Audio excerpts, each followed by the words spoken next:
मेरी सरकार ने राज्य की अर्थव्यवस्था को सुदृढ़ करने के लिए कई केंद्रित और ठोस कदम उठाए हैं। बेहतर सिंचाई सहायता और किसान केंद्रित पहलों के माध्यम से कृषि उत्पादकता में उल्लेखनीय सुधार हुआ है। साथ ही निवेश प्रोत्साहन और ईज ऑफ डूइंग बिजनेस में सुधार के जरिए औद्योगिक विकास को निरंतर बढ़ावा दिया गया है। इसके साथ ही आईटी, व्यापार, पर्यटन और अन्य उभरते क्षेत्रों में वृद्धि के साथ सेवा क्षेत्र का भी विस्तार जारी है। विभिन्न क्षेत्रों में किए गए इन समन्वित प्रयासों ने राज्य की मजबूत और निरंतर आर्थिक प्रगति में महत्वपूर्ण योगदान दिया है। The government has adopted the Cure Pure Rare framework as a polycentric strategy to ensure balance and inclusive development across the state, moving beyond the Hyderabad-centric growth model. Under this approach, the core urban region core will evolve into a net zero, knowledge-driven global hub.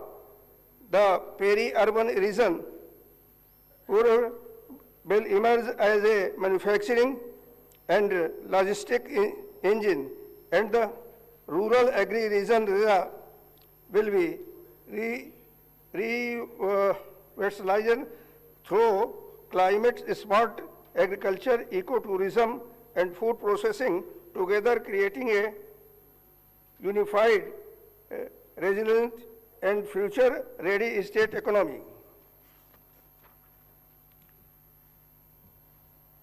We are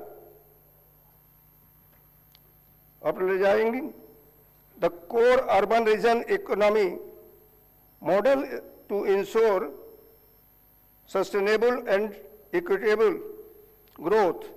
Telangana is urbanizing rapidly as urban population in projected to reach 53.8% by 2031.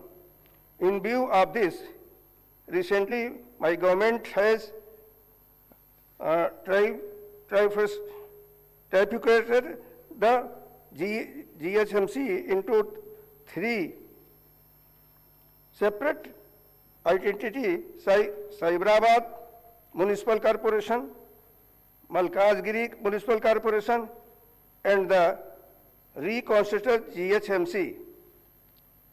This restructuring of the municipal area will enable closer supervision of civic services, quicker grievances redressal,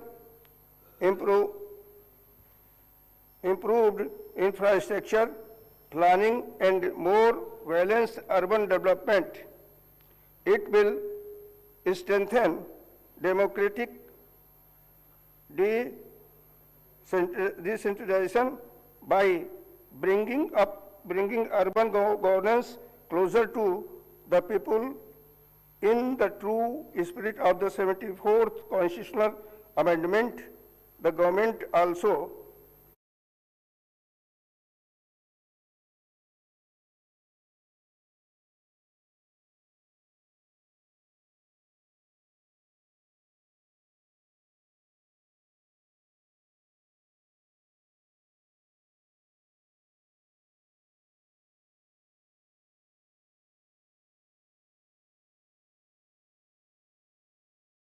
framework including HMWSSB and HYDRA.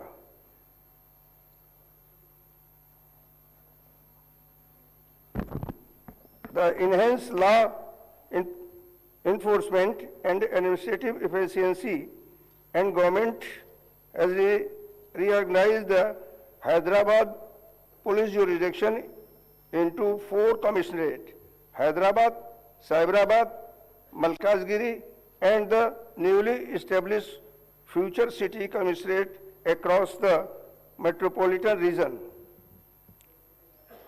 Cure क्षेत्र को प्रदूषणकारी उद्योगों से मुक्त करने के लिए सरकार ने HILT नीति के तहत प्रदूषण फैलाने वाले उद्योगों को ORR के बाहर स्थानांतरित करने का निर्णय लिया है। सरकार ने इलेक्ट्रिक वाहनों को अपनाने को प्रोत्साहित करने का निर्णय लिया है और इलेक्ट्रिक वाहनों को लाइफ टैक्स से छूट देने का आदेश जारी किए हैं। इसकी शुरुआत के तौर पर सरकार क्योर क्षेत्र में एकल उपयोग प्लास्टिक के उपयोग पर प्रतिबंध लगाने की योजना बना रही है। हैदराबाद झीलों और चट्टानों का शहर है और सरकार मुख्य शहरी क्षेत्र की सभी झीलों और तालाबों के कायाकल्प के लिए प्रतिबद्ध है। नवनिर्मित हाइड्रा ने 1045 एकड़ से अधिक सार्वजनिक भूमि और जल निकायों को अतिक्रमण मुक्त कराया है, जिसमें लगभग 60,000 करोड़ रुपए मूल्य की शहरी संपत्तियों को सुरक्षित किया गया है। बतुकम्मा, कुंटा, नल्ला चेरू और बामरुक उद्दीन दौला झीलों को हाल ही में मुक्त करा करके उनका पुनरुद्धार किया गया है। ये सभी मुक्त कराए गए तालाब विकास केंद्रों के रूप में उभरेंगे, जो एक फलते फूलते झील अर्थव्यवस्था लेक इकोनॉमी को बढ़ावा देंगे और महिलाओं को अस्थायी आजीविका के अवसरों के माध्यम से सशक्त बनाएंगे। The government is revitalizing Hyderabad ecological corridor through the 55-kilometer Mushi riverfront transformation project extending from the Usman Sagar and Himayat Sagar reservoir to Gandhi Sarovar. Phase 1 of the project is currently under implementation as part of Mushi rejuvenation. Godavari phase 2 and 3 projects are already sanctioned and work in brisk progress. This project will provide 2.5 TMC water for Musi rejuvenation by linking Usman Sagar and Himayat Sagar and 300 MGD drinking water to Cure area.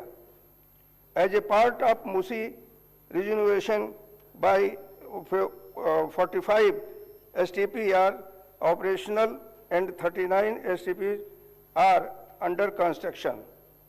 The treated water will be supplied to a data center, landscaping of ORR, other industrial use and construction industry. The government is undertaking the prestigious Gandhi Sarovar project at the confluences of the Musa and Isha. Revaluate is envisioned as a world-class experimental center dedicated to the teaching of Mahatma Gandhi.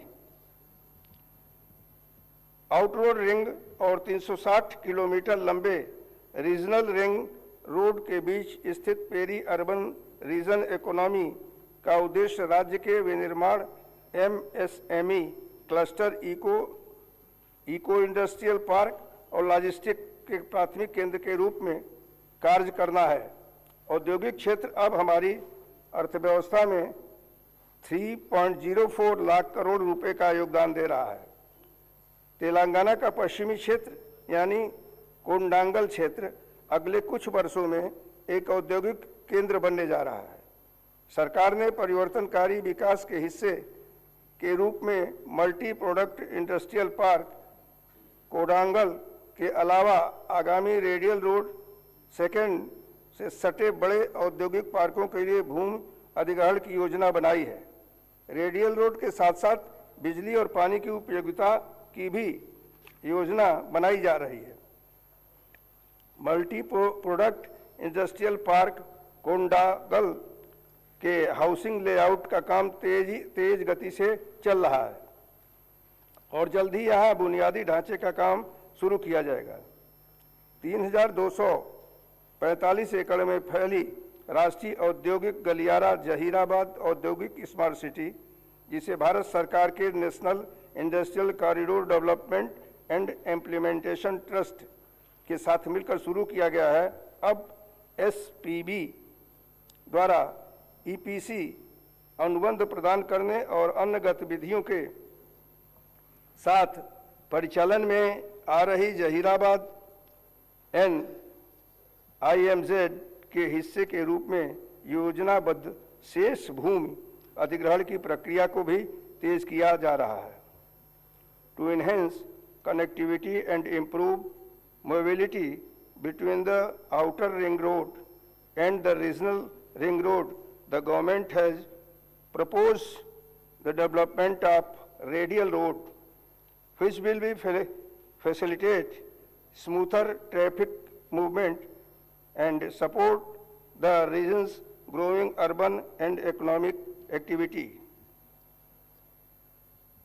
A greenfield Hyderabad-Amravati expressway is being developed from Hyderabad, passing through future city and Amravati and extending up to Bandar Port to strengthen regional connectivity and facilitate faster movement of people and goods. हाल ही में भारत सरकार ने हैदराबाद से बेंगलुरु, चेन्नई और पुणे के लिए 3 high speed bullet ट्रेनों की घोषणा की है। सरकार यह सुनिश्चित करने के लिए सभी आवश्यक कदम उठाएगी कि शमशाबाद को बुलेट ट्रेन के एक प्रमुख केंद्र के रूप में विकसित किया जाए, जिससे क्षेत्रीय संपर्क मजबूत होगा और राज्य के आर्थिक विकास को गति मिलेगी। To improve air connectivity in the region, Government of India has also approved proposal for establishment of 2 airports at Warangal and Adilabad. The government is taking measures to ensure speedily establishment to these airports. The Future City Development Authority, constituted on 12 March 2025, spans about 765 square kilometer, 56 villages and 7 mandals, and will anchor industrial and urban growth in the rural region. At the core will be Bharat Future City, a 30,000 acre greenfield smart city designed on the 15-minute city model with walkable mixed-use neighborhood development permissions have commenced, and comprehensive master plan for FCDA is being prepared to guide long-term growth and driving Telangana future economy.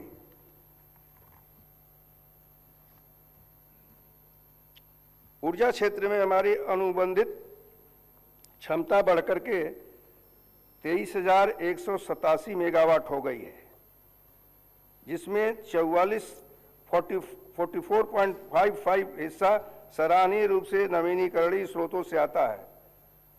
ग्राम पंचायतों तक पहुंचते हुए digital connectivity का भी विस्तार किया गया है।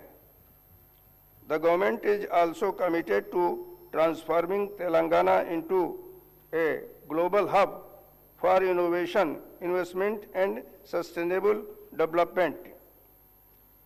In this direction, the government recently organized the Telangana Rising Global Summit in Hyderabad for 2 days. The summit brought together leading investors, global business leaders, and prominent industrialists from various sectors. During the summit, several memorandum the understanding were signed with investors expressing their commitment to invest rupees 5.75 lakh crore.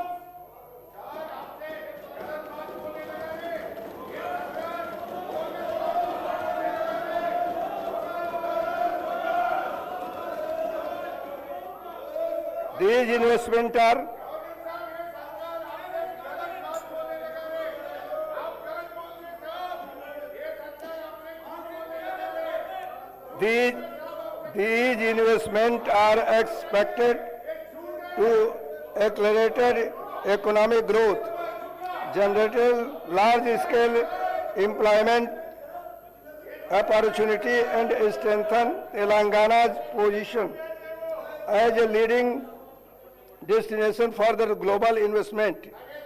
The government has secured a historic achievement with the inauguration of the Saffron CMS International Aero Engine MRO facility in Hyderabad, the first and largest of the kind in India.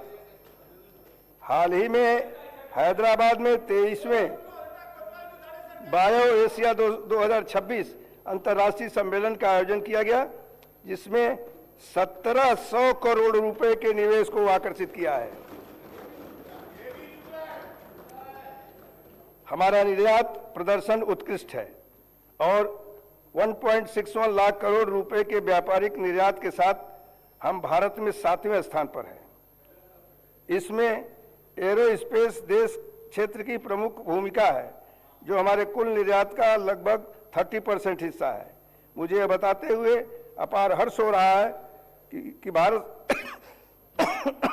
Bharat सरकार द्वारा किए गए ease of doing business मूल्यांकन में तेलंगाना को शीर्ष उपलब्धि हासिल करने के रूप में मान्यता दी गई है। सरकार Telangana overseas man power company limited के माध्यम से राज्य के युवाओं के लिए सुरक्षित और नैतिक विदेशी रोजगार को बढ़ावा देती है। इस एजेंसी ने स्वास्थ्य सेवा, आतिथ्य निर्माण और लॉजिस्टिक जैसे क्षेत्रों में यूएई, जर्मनी, जापान, यूके और कनाडा सहित 16 से अधिक देशों से 13,930 से अधिक उम्मीदवारों को सफलतापूर्वक नियुक्त किया है। साथ ही यह एजेंसी उम्मीदवारों को अंतर्राष्ट्रीय रोजगार के लिए तैयार करने हेतु विदेशी भाषा प्रशिक्षण, कौशल विकास, वीजा मार्गदर्शन और प्रस्थान पूर्व उन्मुखीकरण प्रशिक्षण, प्री डिपार्चर ऑपरेशनल ट्रेनिंग भी प्रदान करती है। सेवा क्षेत्र राज्य का प्रमुख स्तंभ बना हुआ है, जो राज्य के सकल मूल्य वर्धित में 68.6% का योगदान देता है और 13.5% की दर से बढ़ रहा है। हैदराबाद ने एक वैश्विक तकनीकी केंद्र के रूप में अपनी स्थिति को और मजबूत किया है, जहां भारत के लगभग 20% ग्लोबल कैपेबिलिटी सेंटर स्थित है। तेलंगाना वैश्विक निवेश के लिए पसंदीदा केंद्र बना हुआ है। विश्व आर्थिक मंच और अन्य देशों में गए हमारे प्रतिनिधिमंडल ने निवेश हासिल किया है, जिससे रोजगार के महत्वपूर्ण अवसर पैदा होंगे। हमारा आईटी निर्यात 3.13 लाख करोड़ रुपए तक पहुंच गया है, जो 9.39 लाख से अधिक नौकरियों को आधार प्रदान कर रहा है। अर्थव्यवस्था को और गति देने के लिए हमने तेलंगाना पर्यटन नीति 2025-2030 शुरू की है, जिसका लक्ष्य 15,000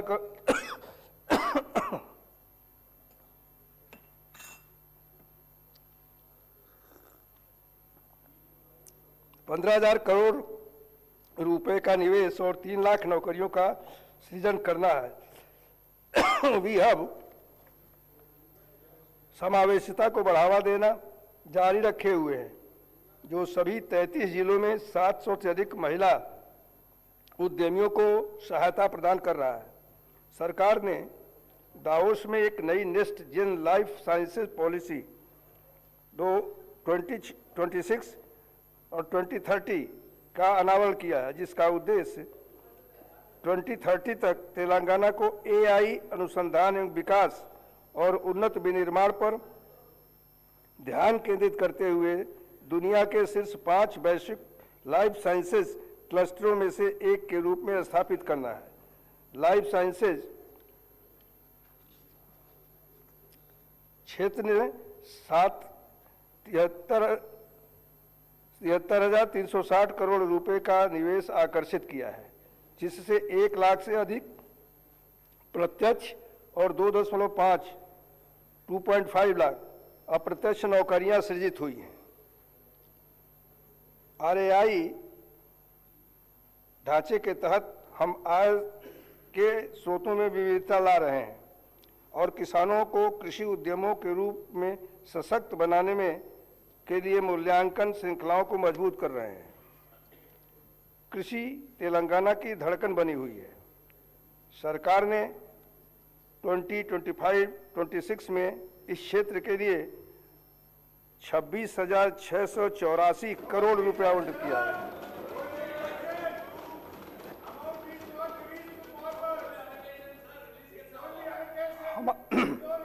हमारा खाद्यान्न उत्पादन रिकॉर्ड 236.87 लाख मीट्रिक टन पहुंच गया है, जिसमें धान, మక్కా और कपास का वर्चस्व कायम है। మహాత్మా గాంధీ గారి యొక్క స్ఫూర్తి ఆయన ఆయుధం ఏదైతే ఉందో సత్యాగ్రహమే నా ఆయుధంగా పెట్టుకొని నేను जो राज्य की अर्थव्यवस्था में 1.11 लाख करोड़ रुपए का योगदान कर रहे हैं। किसानों के प्रति अपनी प्रतिबद्धता को प्रदर्शित करते हुए वानकलम 2025 के दौरान हमने निवेश सहायता योजना रैतु भरोसा के तहत मात्र 9 दिनों के भीतर 8,744 करोड़ रुपए जारी किए हैं।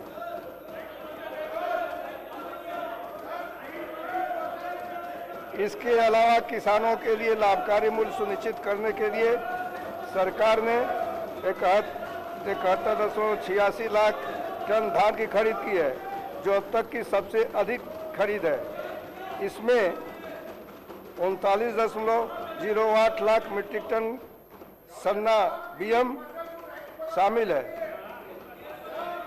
19,099 करोड़ रुपए की राशि सीधे किसानों के बैंक खाते में दी गई है।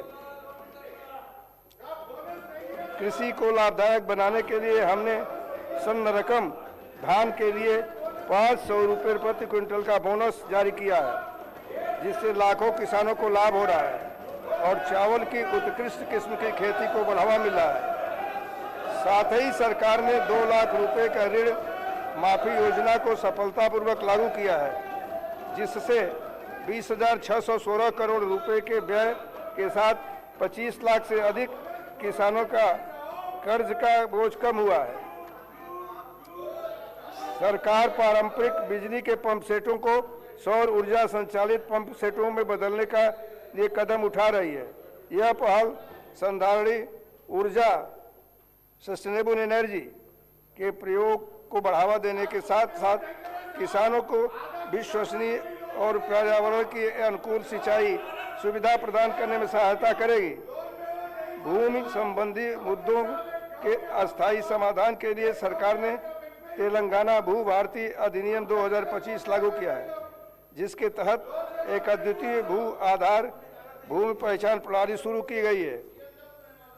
जमीनी स्तर पर भूमि प्रशासन को मजबूत करने के लिए विभिन्न स्तरों को 8,900 कर्मचारियों को तैनात किया गया है, जिसमें 5,010 ग्राम पालन अधिकारी और 3,520 लाइसेंस प्राप्त सर्वेक्षक शामिल हैं। यह पहल किसानों की समस्याओं के समाधान और भूमि संबंधी शिकायतों के त्वरित निपटारे में मदद करेगी।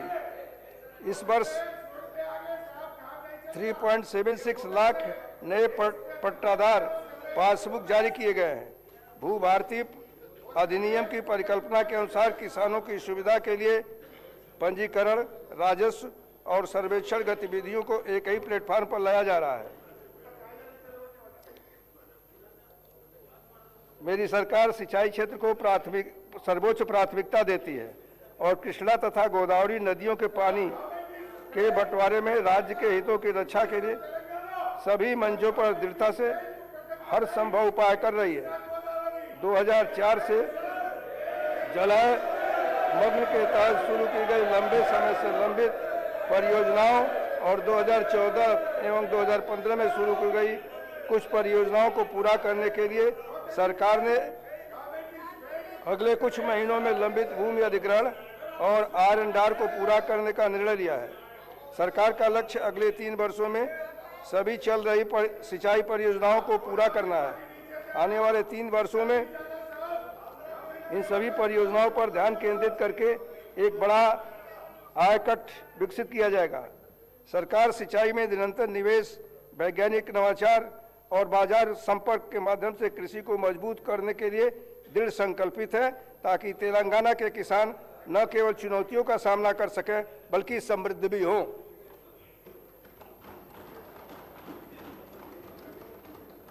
सरकार तेलंगाना के हर परिवार के कल्याण और गरिमा को मजबूत करने के लिए प्रतिबद्ध है।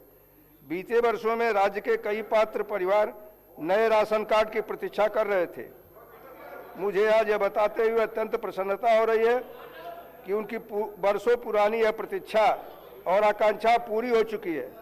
सरकार ने पूरे राज्य में 15.12 लाख नए राशन कार्ड जारी किए हैं।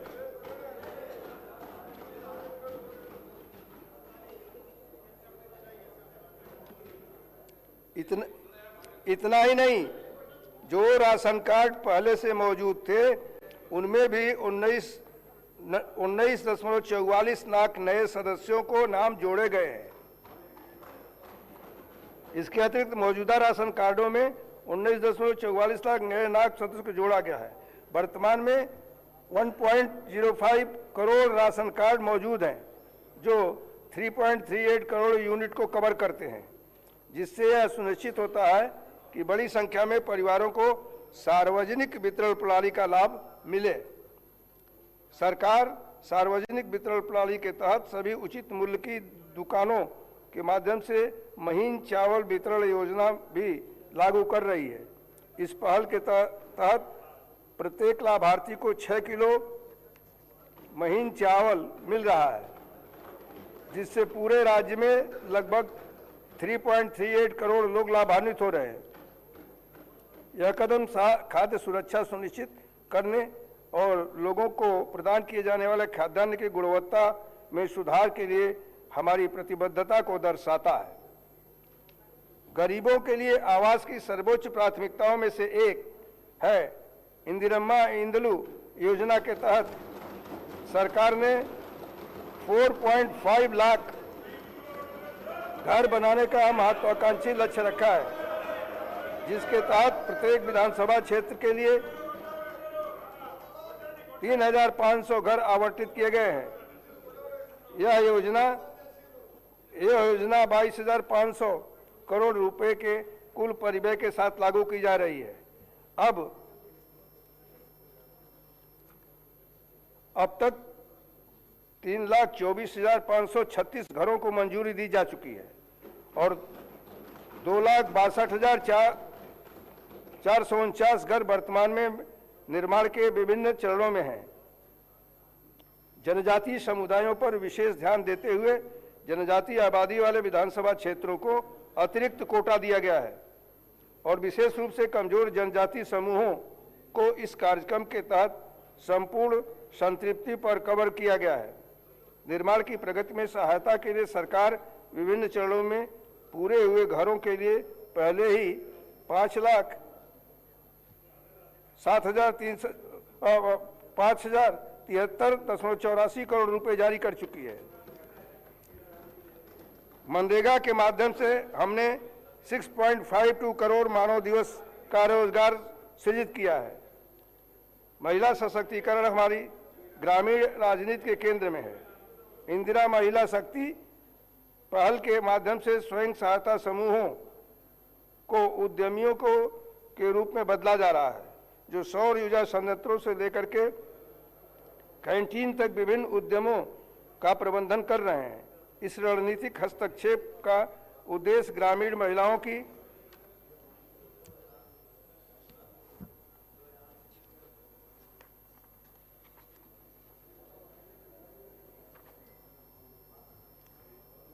महिलाएं हमारी प्रगति की मशाल वाहक है। महालक्ष्मी योजना अपनी सफलता के पथ पर निरंतर अग्रसर है। इस योजना के अंतर्गत महिला यात्रियों को अब तक 269.68 करोड़ निःशुल्क बस यात्राओं का लाभ उठाया है। इससे यात्रा व्यय में 9,222 करोड़ से अधिक की संचयी बचत हुई है। यह वित्तीय स्वायत्तता महिलाओं की गतिशीलता और आर्थिक स्वतंत्रता को सुदृढ़ करने में सहायक सिद्ध हुई है।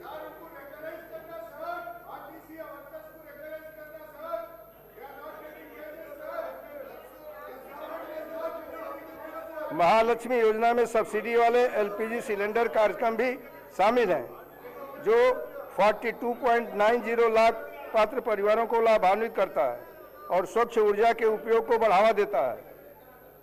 गृह ज्योति योजना के तहत गरीब परिवारों को 200 यूनिट तक मुफ्त बिजली की आपूर्ति की जा रही है। इस योजना के तहत 53.09 लाख परिवार लाभ उठा रहे हैं। अब तक सरकार 3,900.54 करोड़ रुपए खर्च कर चुकी है और 10.97 करोड़ शून्य बिल जारी किए गए हैं। तेलंगाना ने 67 लाख सदस्यों के साथ महिला स्वयं सहायता समूहों का एक मजबूत नेटवर्क तैयार किया है। शहरी क्षेत्रों में इस सशक्त नेटवर्क का और अधिक विस्तार करने के लिए मेपमा और सर्प को एक एकीकृत संरचना के तहत लाया गया है। इससे कोटि महिला कोली स्वरलू यानी 1 करोड़ महिला करोड़पति के दूरदर्शी नारे के तहत 1 करोड़ महिलाओं को करोड़पति बनाने के उद्देश्य से को प्राप्त करने में मदद मिलेगी। सरकार ने 1 करोड़ महिला उद्यमी तैयार करने का एक महत्वाकांक्षी लक्ष्य रखा है। नवीन पहलों में स्वयं सहायता समूहों द्वारा प्रबंधित और ऊर्जा संयंत्रों की स्थापना, अम्मा आदर्श पाठशाला के रखरखाव का प्रबंधन सौंपना और स्कूल यूनिफॉर्म मिलने का कार्य महिला समूहों को सौंपना शामिल है। इसके अतिरिक्त हम 10 जिलों में मौजूद भवनों के अलावा 22 जिलों में इंदिरा महिला शक्ति भवन स्थापित कर रहे हैं, जो महिला सशक्तिकरण के लिए वन स्टॉप सुविधा केंद्रों के रूप में कार्य करेंगे। सरकार ने महिलाओं के आर्थिक सशक्तिकरण के लिए इंदिरा महिला शक्ति बाजार जैसे परिवर्तनकारी मंच तैयार किए। शिल्परामम के पास स्थित इस 106 दुकानों के परिसर ने ग्रामीण कारीगरों को शहरी और वैश्विक बाजारों से जोड़ा है, जिससे स्वयं सहायता समूहों के उत्पादों की कुल 768 लाख रुपए की बिक्री हुई है। साथ ही स्वयं सहायता समूहों द्वारा 600 आरटीसी बसों की खरीद के लिए वित्त पोषण किया गया है, जिन्हें जीटीएस आरटीसी को किराए पर दिया जाएगा। इसके प्रथम चरण में 177.84 करोड़ रुपए की लागत से 494 बसें पहले खरीदी जा चुकी हैं। इसके अतिरिक्त महिला नेतृत्व वाले उद्यमों का विस्तार करते हुए वर्तमान में नारायणपेट और रंगारेड्डी में स्वयं सहायता समूहों द्वारा संचालित 2 पेट्रोल पंप क्रियाशील हैं और 28 अतिरिक्त पेट्रोल पंप स्थापित करने की योजना है। महिला नेतृत्व वाले विकास के प्रति हमारी प्रतिबद्धता के अनुरूप तेलंगाना सरकार ने बैंक लिंकेज कार्यक्रमों और स्त्री निधि पहल के माध्यम से स्वयं सहायता समूहों को रुपए 1 लाख करोड़ का ऋण प्रदान करने की योजना बनाई है।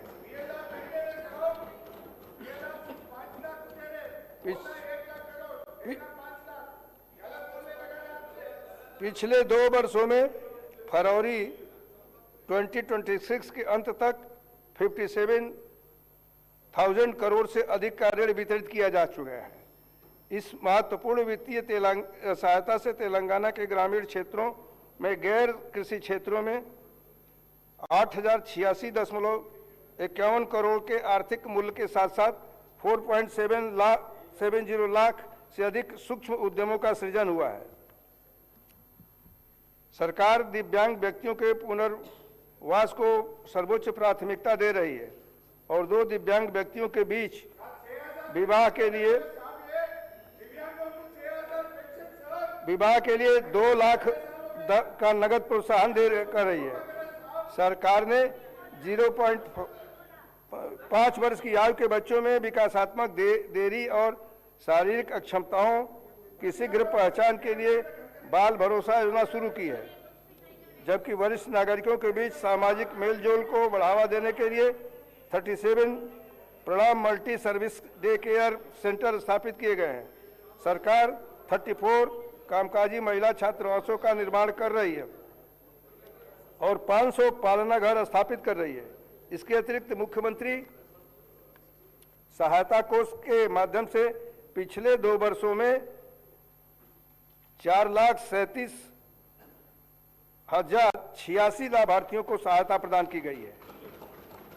इसके तहत 2,46.35 करोड़ का रिकॉर्ड वितरण किया गया है। तेलंगाना में शिक्षा का कायाकल्प करने और इसे एक नई दिशा देने के लिए नई तेलंगाना शिक्षा नीति तैयार करने हेतु एक समिति का गठन किया गया है। सरकार सभी आवासीय विद्यालयों और कॉलेजों में आहार शुल्क में 40% और कॉस्मेटिक शुल्क में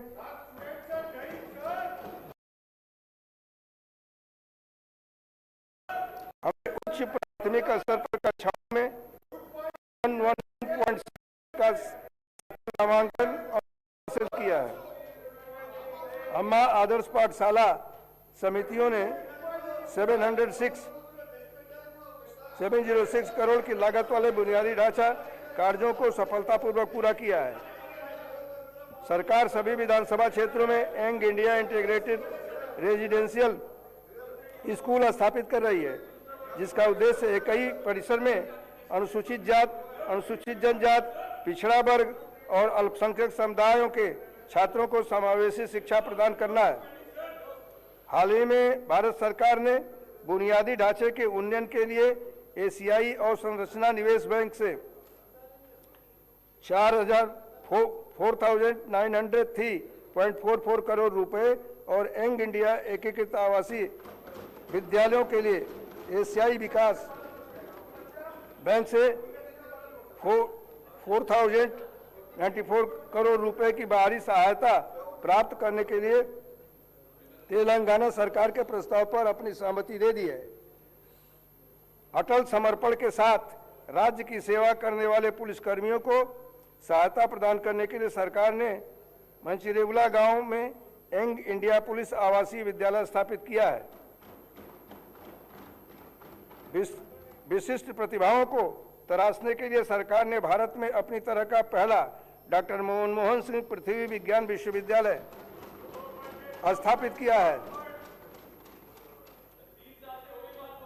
और यंग इंडिया शारीरिक शिक्षा एवं खेल विश्वविद्यालय की स्थापना कर रही है।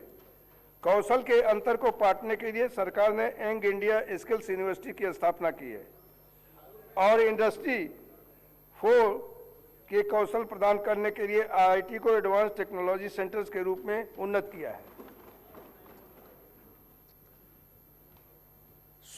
स्वस्थ तेलंगाना के महत्वाकांक्षी तेलंगाना राइजिंग 2047 विजन को साकार करने और मातृ मृत्यु अनुपात को 6 से नीचे और शिशु मृत्यु दर को 7 से नीचे लाने जैसे परिवर्तनकारी लक्ष्यों को प्राप्त करने के लिए राज्य अपने नैदानिकी और डिजिटल स्वास्थ्य सेवा बुनियादी ढांचे का विस्तार कर रहा है। हम उपचारात्मक से निवारक स्वास्थ्य देखभाल मॉडल की ओर बढ़ रहे हैं, जिसका लक्ष्य 2047 तक स्वास्थ्य व्यय को जीएसडीपी के 8% तक बढ़ाना है। हमारे प्रयास मातृ मृत्यु अनुपात में 43 और शिशु मृत्यु दर में 18 की भारी गिरावट में स्पष्ट रूप से दिखाई देते हैं, जो कि 88 और 25, 88 एंड 25 के अखिल भारतीय मूल्यों से काफ़ी कम है। जनसांख्यिकी स्वरूप और लोकतांत्रिक संस्थानों में भागीदारों को सुदृढ़ करने के उद्देश्य से सरकार ने स्थानीय निकाय चुनाव लड़ने के लिए 2 बच्चों की अनिवार्यता की शर्त को समाप्त कर दिया है।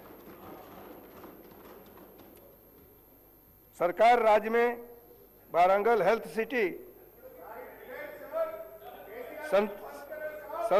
संतनगर अलवाल और एलबी नगर में तेलंगाना आयुर्विज्ञान संस्थान के निर्माण, निम्स के विस्तार, उस्मानिया सामान्य अस्पताल के नए परिसर और 17 नए चिकित्सा महाविद्यालयों के निर्माण के माध्यम से स्वास्थ्य बुनियादी ढांचे के सृजन और उन्नयन पर लगभग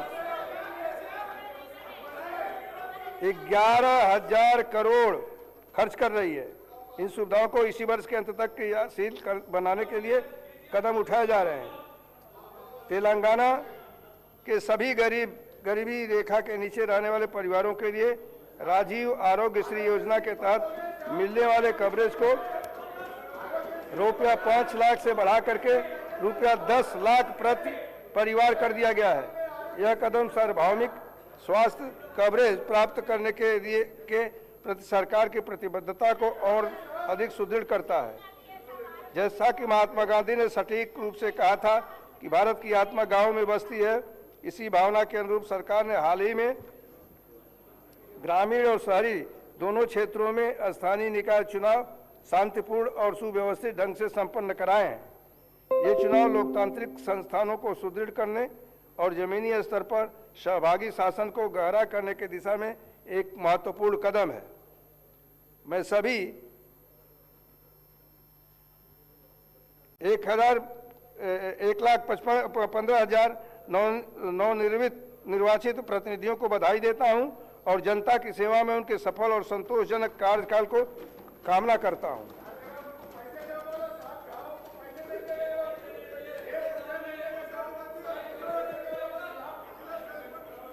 सरकार ने शासन के विभिन्न क्षेत्रों में नई नीतिगत पहलों को तैयार करने और उन्हें आकार देने में क्रांतिकारी पहल की है। शासन को पुनर्जीवित करने के हिस्से के रूप में सरकार ने पिछले 2 वर्षों के भीतर निम्नलिखित नीतियां जारी की है। इंदिरा महिला शक्ति नीति, तेलंगाना पर्यटन नीति 2025, कैबिनेट द्वारा अनुमोदित खेल नीति, तेलंगाना राइजिंग 2047 नीति, हैदराबाद औद्योगिक भूमि रूपांतरण नीति, स्वच्छ और हरित ऊर्जा नीति, MSME नीति, लाइफ साइंस नीति। इन नीतियों ने इन क्षेत्रों को नई गति दी है और उनमें गतिशीलता पैदा की है। केंद्रित प्रशासनिक और विकासात्मक पहलों के माध्यम से शासन को जनता के करीब लाने के लिए प्रजा पालना प्रगति प्रणाली का एक 99 दिवसीय कार्य योजना शुरू की गई है। इस कार्यक्रम में विशेष स्वच्छता अभियान, लंबित फाइलों का तेजी से निपटान और पूरे राज्य में बहुक्षेत्रीय विकास गतिविधियों का कार्यान्वयन शामिल है। इसे कृषि, स्वास्थ्य, शिक्षा और सड़क सुरक्षा जैसे प्रमुख क्षेत्रों को कवर करने वाले 10 विषयक सप्ताहों के आधार पर व्यवस्थित किया गया है। निर्वाचित प्रतिनिधियों, जिला अधिकारियों, स्वयं सहायता समूह की महिला और नागरिक समाज संगठनों को शामिल करके यह पहल नागरिक सरकार की साझेदारी को मजबूत करती है और जमीनी स्तर पर सहभागी शासन को बढ़ावा देती है।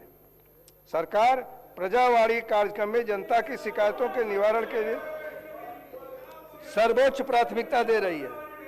अब तक जनता की ओर से 64,697 याचिकाएं दर्ज की गई हैं, जिनमें 47,670 का समाधान एक पारदर्शी डिजिटल ट्रैकिंग प्रणाली के माध्यम से किया जा चुका है।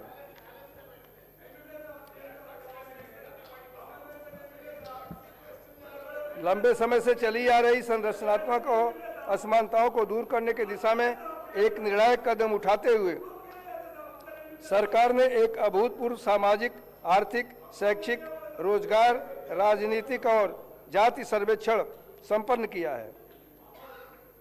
यह ऐतिहासिक पहल सामाजिक न्याय, समावेशी शासन और तथ्य आधारित नीति निर्माण के प्रति सरकार की अडिग प्रतिबद्धता को दर्शाती है। यह सुनिश्चित करते हुए कि हर समुदाय को पहचान मिले और हर आवाज सुनी जाए। सामाजिक, आर्थिक, शैक्षिक, रोजगार, राजनीतिक और जाति सर्वेक्षण के निष्कर्षों के आधार पर सरकार ने पिछड़ा वर्ग के प्रतिनिधित्व को सशक्त बनाने के 2 ऐतिहासिक कानून लागू किए हैं। इनमें तेलंगाना पिछड़ा वर्ग, अनुसूचित जाति और अनुसूचित जनजाति अधिनियम 2025 शामिल है, जो लंबे समय से चले आ रहे हैं। अपर्याप्त प्रतिनिधित्व को दूर करने के लिए शिक्षा और सार्वजनिक रोजगार में 42% आरक्षण प्रदान करता है। साथ ही तेलंगाना पिछड़ा वर्ग और शहरी स्थानीय निकायों में सीटों का आरक्षण अधिनियम 2025 स्थानीय स्वशासन और निर्णय लेने की प्रक्रिया में पिछड़ा वर्ग की सार्थक भागीदारी सुनिश्चित करता है। दोनों विधेयकों को माननीय भारत के राष्ट्रपति की स्वीकृति के लिए भारत सरकार को भेज दिया गया है, जो न्याय और समावेश के प्रति तेलंगाना के प्रयासों में एक महत्वपूर्ण मोड़ है।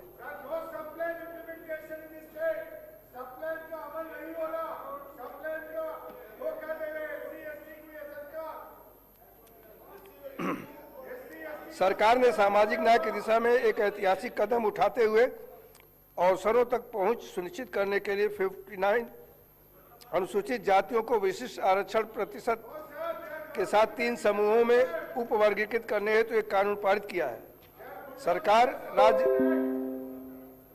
सरकार राज्य की नशीली दवाओं के खतरे से मुक्त करने के लिए दृढ़ संकल्पित है और इस समस्या से कड़ाई से निपटने के लिए eagle elite action group for drug law enforcement का गठन किया है। ईगल को लगभग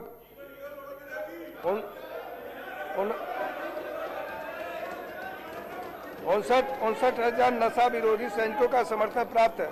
हम सी टीम्स और टी सेफ सेवा के माध्यम से महिलाओं की सुरक्षा को प्राथमिकता देना भी जारी रखे हुए हैं। सरकार ने पारदर्शिता और दक्षता सुनिश्चित करने के लिए तेलंगाना लोक सेवा आयोग और अन्य भर्ती बोर्डों में व्यापक सुधार करके भर्ती तंत्र को पुनर्जीवित किया है और इस प्रकार एक रिकॉर्ड अवधि के भीतर 67,763 पदों को भरने का मार्ग प्रशस्त हुआ है। कर्मचारी कल्याण को सर्वोच्च प्राथमिकता देते हुए सरकार ने राज्य के सभी वर्तमान सेवारत कर्मचारियों और 70 वर्ष की आयु तक के पेंशन भोगियों को कवर करने वाली एक व्यापक दुर्घटना बीमा योजना शुरू करके उनकी सुरक्षा और सामाजिक सुरक्षा सुनिश्चित करने के लिए एक ऐतिहासिक कदम उठाया है, जो देश में अपनी तरह की पहल है। इस योजना के तहत दुर्घटना में मृत्यु होने की स्थिति में 1.2 करोड़ 60 वर्ष की आयु तक और 10 लाख का टर्म लाइफ इंश्योरेंस प्रदान किया गया है। इसमें हवाई दुर्घटना के लिए 2 करोड़ का अतिरिक्त कवरेज भी शामिल है। इस योजना के अंतर्गत कुल 7.57 लाख सेवारत और सेवानिवृत्त सरकारी कर्मचारियों को कवर किया जा रहा है। कर्मचारियों के कल्याण, स्वास्थ्य और पारिवारिक सुरक्षा के प्रति दृढ़ प्रतिबद्धता के साथ कैशलेस कर्मचारी स्वास्थ्य योजना को Rajiv Aarogyasri health care trust के माध्यम से लागू किया जाएगा। यह योजना सभी सरकारी अस्पतालों और 421 सूचीबद्ध निजी अस्पतालों में लागू होगी, जिसमें वो 1998 चिकित्सा उपचारों के लिए कवरेज प्रदान किया जाएगा। इस योजना के तहत लगभग 23.51 लाख कर्मचारियों उनके आश्रितों को कवर किया जाएगा। तेलुगु सिनेमा में उत्कृष्टता को सम्मानित करने के लिए सरकार ने 2025 में तेलंगाना गदर फिल्म पुरस्कार की स्थापना की है। ये पुरस्कार प्रसिद्ध कवि और गायक गदर की याद में दिए जाते हैं। जो उनकी अस्थायी सांस्कृतिक और कलात्मक विरासत का उत्सव मनाते हैं। हैदराबाद में मिस वर्ल्ड 2025 के 72वें संस्करण की सफलतापूर्वक मेजबानी की, जो अंतर्राष्ट्रीय स्तर के प्रमुख आयोजनों को उत्कृष्टता और वैश्विक मानकों के साथ आयोजित करने के शहर की क्षमता को प्रदर्शित करता है। सरकार तेलंगाना की समृद्ध सांस्कृतिक और आध्यात्मिक विरासत को संरक्षित करने और बढ़ावा देने में बहुत गर्व महसूस करती है।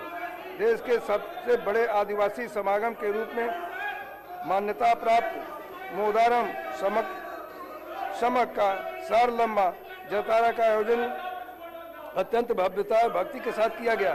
एक ऐतिहासिक पहल के तहत सरकार ने आदिवासी परंपराओं की पवित्रता को बनाए रखते हुए पावन वन देवियों को गद्दे वेदी का पुनर्निर्माण कार्य संपन्न किया।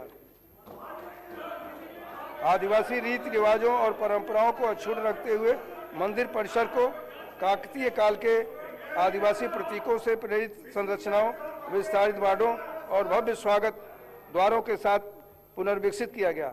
इस वर्ष के भव्य जतारा में लगभग 2 करोड़ श्रद्धालुओं ने भाग लिया, जिनमें तेलंगाना, आंध्र प्रदेश, महाराष्ट्र और छत्तीसगढ़ के आदिवासी और गैर आदिवासी भक्त शामिल थे, जो इस देश के सबसे बड़े आध्यात्मिक आयोजनों में से एक बनाता है।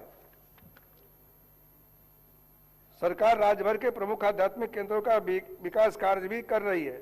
श्रद्धालुओं के लिए सुविधाओं को बढ़ाने हेतु भद्राचलम श्री राम मंदिर और बेमुलवाड़ा स्थित श्री राजराजेश्वर स्वामी मंदिर में विकास की पहले कार्यान्वित की जा रही है।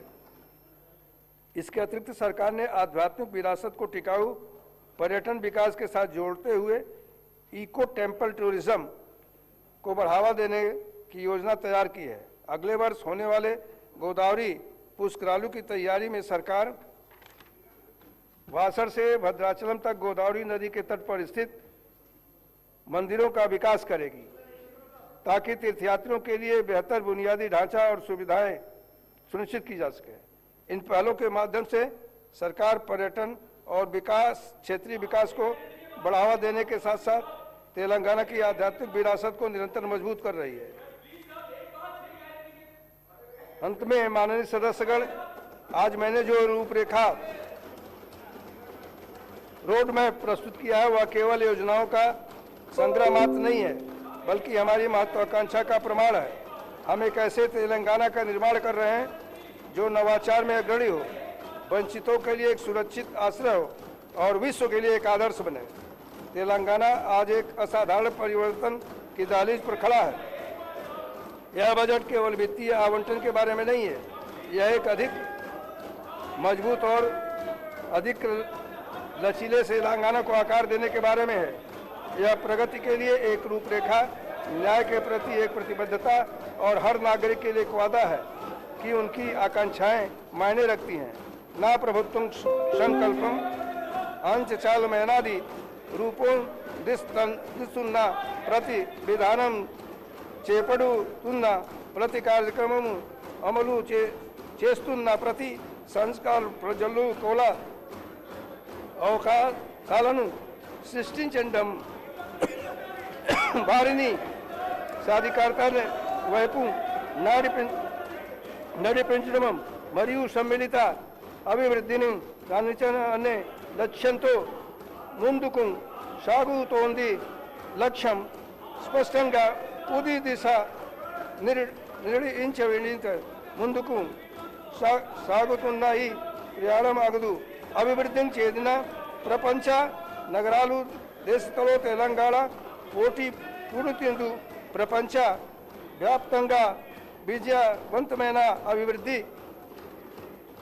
నాములాడ నుడి ప్రేళ పోతందు 2047 నాటికి $3 ట్రిలియన్ అధిక వ్యవస్థను సంధిస్తే తెలంగాణ లక్ష్యంగా ఈ మహత్తర లక్ష్యాన్ని సాధించడానికి మనమందరం ఐక్యతతో ఆత్మవిశ్వాసంతో దృఢ నిశ్చయం కలిసి ముందుకు సాగుదాం. జై హింద్, జై తెలంగాణ.